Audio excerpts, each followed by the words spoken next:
wanna be with you. I wanna hold you in your sleep. There's nothing we can't do with the love we've got. It's coming naturally. I wanna move with you. I wanna sweep you off your feet. And honey, when we're through, the birds and the bees will hum our melody.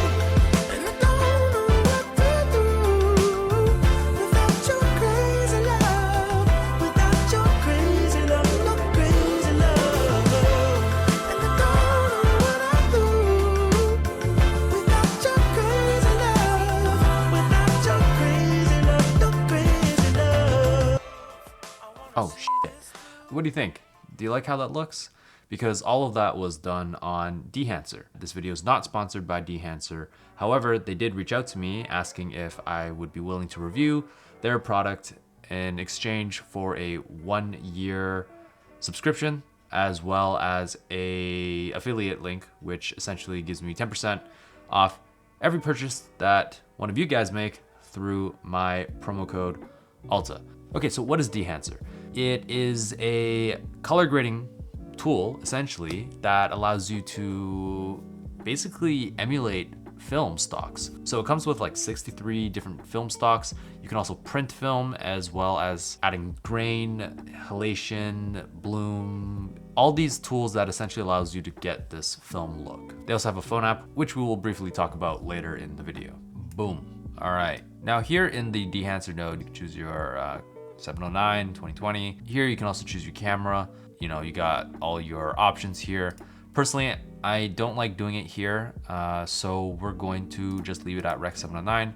And in the prior node, we're just going to select our Rec 709 conversion LUT. So here we have basic controls such as exposure, temperature, and tints, stuff like that. Now, I like to do that in the previous node, so we'll do that there. Let's choose our film stock. Let's go with like, I don't know, yeah, Kodak Vision 350D. Here, I'm just gonna play around with like, so one thing to remember is enable the tab. I make that mistake every time. Here you can adjust like the contrast levels, very nice. I think we're gonna boost it up a little bit with some color boost. Oh, look at that. It's already starting to look pretty darn good. I do think I would want it a bit warmer, so we'll add a little bit of warmth to that.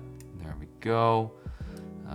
Maybe add a little bit of green, just ever so slightly. Yeah, nice. And you'll see here, you can actually disable the film stock. I'll talk about it in a second, but I think it's actually a really good thing that they allow that. Okay, so the next tab we got here is film compression. Generally speaking, the reason why people really like to shoot on film is because they really like the highlight roll-off. Typically, digital sensors can't capture nearly as much dynamic range as film. And so on film, when you look at the highlights, for example, like the sky, it's a very smooth, natural gradient going up to the brightest points. While on digital sensors, it generally can't capture that information that well. And so what happens is you basically just have pure white, and it's a rather harsh transition going into that pure white. And so it looks very amateurish. We associate a lot of the film look to real film. And one of those characteristics are having information in the highlights and not just blowing them out completely. Going back to this, film compression allows you to essentially ease more into the highlights. Now, obviously, if you clip your highlights, like film compression can try to help to ease into that, but once you've clipped your highlights, it's gone. So for example, in this shot right here, let me just disable the film compression. As you can see, the sky is quite bright here, but as soon as we enable it, it's basically just pulling the highlights down. Okay, so the first slider we got here is impact. As you increase this value, it brings the highlights more towards the midtones. So as I lower it, highlights go back up, and if I crank it, brings it back down. White point essentially allows you to choose where you want your highlights to clip. All right, so if you bring this down, notice how the sky becomes more and more brighter, or rather it clips. And if you look at even the waveform, right?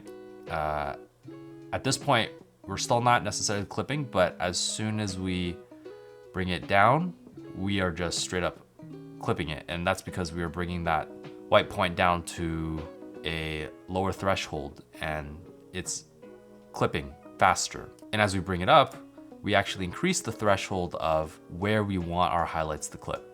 Tonal range basically allows you to choose how much you want the film compression to actually be affecting. So if you lower tonal range down to 0, you're basically saying, don't affect anything. But as soon as you bring it up to 100, notice how the whole image kind of gets crushed.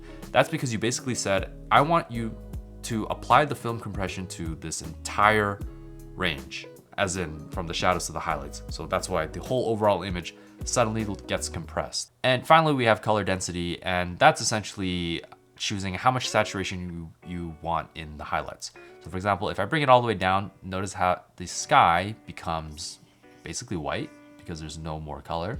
And as soon as I bring it up, it becomes more orange, more sunset-y look. This essentially allows you to adjust the saturation levels in your highlights. Okay, print. You can choose what kind of film you want to print your video onto, right? So you can go Fuji, Kodak, which is pretty nice, but we'll leave it at linear. You have other more fine-tuned adjustments, right? So for your colors, right, you really want to adjust these colors, go for it. But I'm already liking where this footage is currently sitting at, so we'll leave it at that. Now we have our film grain tab. Here we can select the different levels of film, right? So if we want something a little more grainier, there you go. You want to go a little less? Sweet. 35. Nice. 65. I like to do, like 35. You want it to be there, subtle, but not too overwhelming. You can go into custom here, and you can really just choose all of the, yeah, look, I'm not gonna touch that because to be honest, I like that. The next tab we got is halation. So I'm gonna enable it and boom, look at that. Everyone just got a sunburn. You can essentially choose whatever halation level you want. Personally, 65 is probably what I would choose just because it's the most subtle. It's a nice effect, honestly. Like it looks really natural. Natural in the sense of like having halation. Like obviously when you're glowing orange, that's not natural. Get help. So you can also go into custom and really just fine tune it whichever way you want. Bloom. Honestly, bloom is my favorite. Just look, okay? So let me disable halation and just take a look what happens when I enable bloom. Boom, or rather bloom. As you can see, it almost acts like a promise filter, and that is amazing. Look at the highlights, right? Like let's off, on, off, on. Look at the shoulder here. Off, on, off. Beautiful. Honestly, it's like having a promise filter. If I were to buy Dehancer, I'd probably buy it just for that, because right now I have a 1/4 promise filter screwed onto this lens, and it basically lives on there. Now you can think like, okay, well, I can just buy a promise filter and leave it on the lens and forget about it. It's cool. Yeah, but no, because as soon as you add on like a ND filter on top of this, you risk the possibility of actually getting a lot of vignetting. You're essentially stacking filters on top of each other. By not having a promise filter permanently screwed onto your lens, you don't have to worry about vignetting.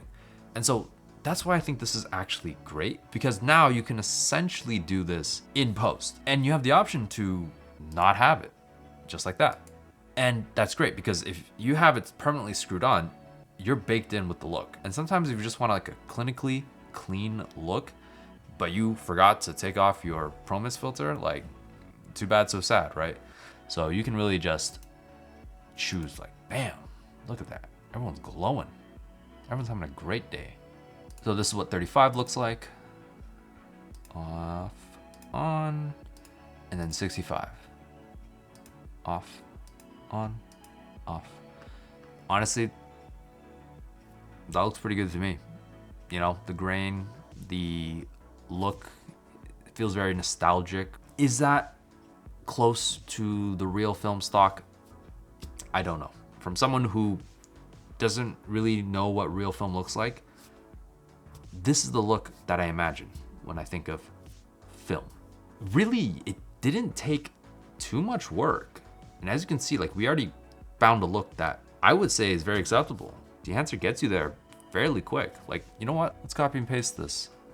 So here we got, boom. Just like that. This one already looks pretty darn film-like. Boom. Let's go to here. I mean, you probably adjust the contrast levels a bit, but that looks pretty damn good.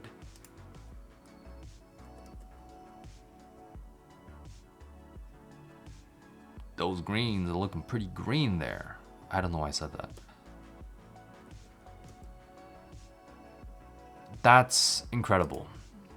To be able to just get this film look in, like, what? If I wasn't talking so much, it would probably take you like, what, 30 seconds max? Like, yeah, like, these look great. And I think that's kind of the whole general consensus about Dehancer. Like, I barely even had to try, and I was able to get this film look. And so if you're looking at Dehancer and you're like, hey, I don't know much about film, but I like that, I like the style, I like the look of it, but I don't know how to get it. Well, Dehancer can absolutely get you there, no problem. Okay, let's talk about some of the pros. Dehancer would be really good for 8-bit footage. A year ago, I actually made a video talking about the Sony a6500, and one of my biggest issues with that camera was the fact that it only shot in 8-bit. So Dehancer is actually really good at basically hiding or masking it. And if you think about it, right, like, as you add grain, halation, bloom, and all these film stocks on top of your 8-bit footage, you're basically hiding all of the 8-bit imperfection. So here we have 8-bit footage that I shot recently on the Sony a6500. So let's see what it looks like with Dehancer. So first things first, we're gonna add our Rec 709 LUT. So as you can see, just by adding the Rec 709 LUT, that the 8-bit codec is already falling apart. Let's add on the Dehancer node, and let's leave it at 709. You know what? Yeah, let's be adventurous. Let's try some other stuff. Codec 200 gold. Okay.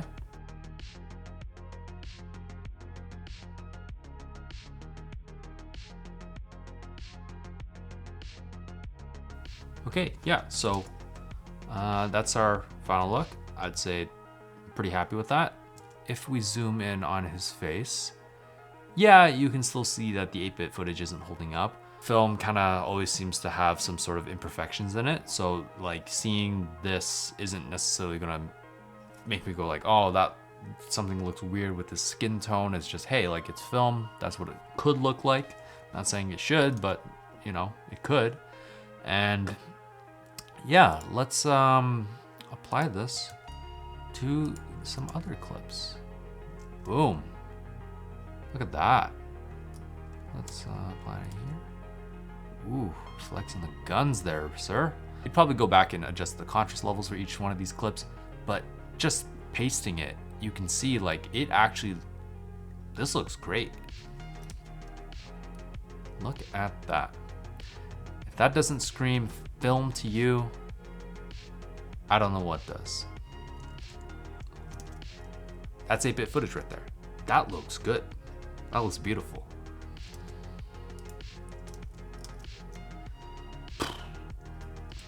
Without Dehancer, and it's not bad. I mean, I'm sure if you add a little bit of saturation to that, it could look pretty good. If that's the look you're going for, that's not bad. But it almost feels like I'm there again. That golden, warm sun just hitting my face. All right, let's talk about some of the cons. Price. Lifetime subscription is $449 US. I live in Canada. Now, you're probably wondering, okay, Oliver, would you buy this yourself? And my answer to that is no. But what I would buy instead is actually Dehancer Lite. Because Dehancer Lite includes all of those 63 film profiles that I showed earlier, but it has the one that I care about the most, which is Bloom. For $199 USD, it comes with all of these tools. For me, like, this probably covers all the stuff I used in this video, minus halation, because I'm not trying to give sunburns to the beautiful people in the video. But you could also just buy, like, hey, I just like the grain, or I just like the bloom, right? Because remember, I was talking about the promise stuff. You can literally just buy the bloom. It's 99 USD. And at that point, I think I'd just spend the extra $100 and just get Dehancer Lite. Because a lot of these film stocks here, like, it gives you a really nice look that, like, I don't know how to create those looks in Resolve. For me, like, hey, 200 USD, you spend it once and you forget about it.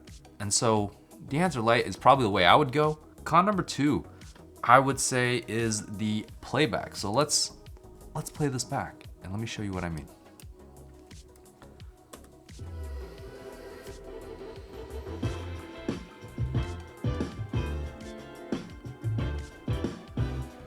Enough said. I mean, go figures, right? You have grain, bloom, inhalation, all of that stuff. It's gonna be very taxing on your computer. I'm editing off of an M1 Pro, the base model, the 14-inch. Another con, make sure you got a very, very strong PC. Let's talk about the app. Opening the phone app, you're greeted with a film roll that shows your most recent photos, as well as a option to take a new photo and edit off that. So the phone app is essentially the same as the Resolve version, but on your phone. So you can apply it to your iPhone photos or videos, or in my case, even photos from my Ricoh GR3 that I transfer to my phone to sometimes edit on. So let's take a look. Here we have our beautiful raw photo of Moraine Lake, and let's try on some of the looks. Codex Supra 100 Plus. Here we're currently in the preset tab. Now we can go to edit and essentially mess around with the same settings as the Resolve version. So if we go to source, we can adjust stuff like the exposure, temperature, go to developer, add some contrast, not too shabby, add a little color, a little boost there, nice. Film grain, can we zoom in? There we go. I mean, you can adjust all these things, but like, as a non-film emulation enthusiast, I honestly can't really tell the difference besides like making it bigger or smaller, and this looks pretty darn good to me. Oh, and remember one thing I mentioned earlier about being able to enable and disable some stuff if you just want to use the bloom. You actually can do that just by simply tapping on this. So in case if you're wondering, that's how you do that. Bloom, let's see what that looks like. Ooh. The app unfortunately crashed on me while I was in the middle of editing that photo. At this point, this is the 3rd time it has happened. Now, I understand I was screen recording at the same time as messing around with grain and sliding it fairly quickly. And I know that's a lot, especially for an iPhone XS Max. Maybe if I had the new 15 Pro, that would not be an issue. Thankfully, they actually remember all your settings, so you don't have to go back and do it again. Yeah, honestly, that looks pretty good to me. Let's export it and save it. So one of the things I mentioned earlier was the fact that 8-bit footage doesn't look great, but if you apply Dehancer to it, it actually looks pretty damn good. So we can actually apply that same concept to iPhone photos and iPhone videos. Generally, they don't look that great. So applying Dehancer, let's see what it looks like. Okay, so there we go. Let's see. Boom. Now, one other con about the app is actually the fact that playback ain't so great. So I don't know if the screen cap is recording it, but just to show you here, as I'm playing it back, it is not smooth at all. Which is not surprising because even on the desktop version, it can't play back. So, okay, let's export that.